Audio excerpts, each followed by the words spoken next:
What's going on, guys? Thanks for jumping on and checking out today's video. What you guys are going to be seeing for the rest of the video is some back training, a little bit of bicep training as I travel to Tulsa over Halloween weekend to go see Michael and hang out with him. But really the main focus was to get in some good deadlift work today, as you saw him climb all the way up and hit a new PR for him at 585, which is really impressive. He's been working really hard at that, so congrats to him on that PR. Make sure you guys let him know what a good job he's doing there. But as we approach a little bit of the hypertrophy training for today's session, we got a lot of deadlift volume in, so we didn't do a whole lot of other volume.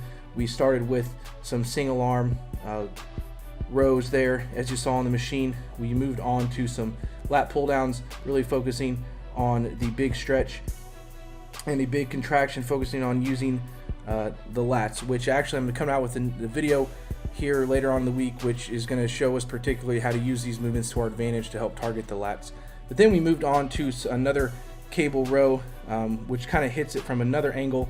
But then right after this, you guys are going to see we jumped into a superset when used some lat pullovers, really using a cable, which is going to help provide good constant tension.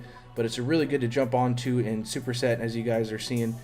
The big thing here is we're just trying to increase the volume when we do this superset, trying to pull that cable, or in this case that resistance band, trying to pull that all the way through our hips and really squeezing the lats at the bottom of the movement, even on the negative portion, still trying to keep constant tension there on the lats. So after that superset, we jumped right into some bicep work, and we started with just your basic cable curl, which is going to help provide us with constant tension through the full range of motion. Being the first exercise, we're pushing for a lot of blood flow, but even with all these back movements, you don't have to essentially warm up your biceps. So we jumped really right into it here. Did a few working sets, just really working on stretching and pulling with the biceps rather than the shoulders, so keeping those elbows in a locked position and pulling and thinking about supination there, even with a fixed cable. After the cable curls, you guys are going to be seeing that we moved into some hammer curls, which is I love to finish with, just due to the fact that not only is it going to help work the brachioradialis into the forearm and all the way up into the brachialis, which is going to help provide a little bit more width to your arms if you're causing good hypertrophy there.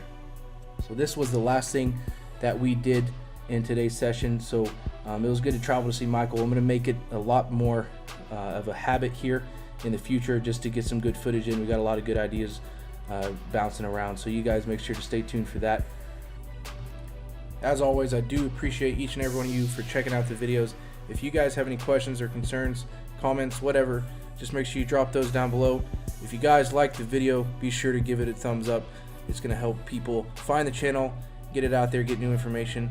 That's what this channel is about. It's about reaching a bigger audience in order to help people better their training and bring a lot of new things into the gym for them. So thank you guys again. I'll see you again later this week as I drop a new video showing you guys how to perform a little bit more efficient movements in back training. So thanks again, and we'll see you guys here real soon.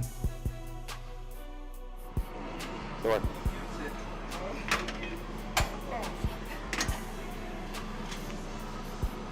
job. Good job, Michael.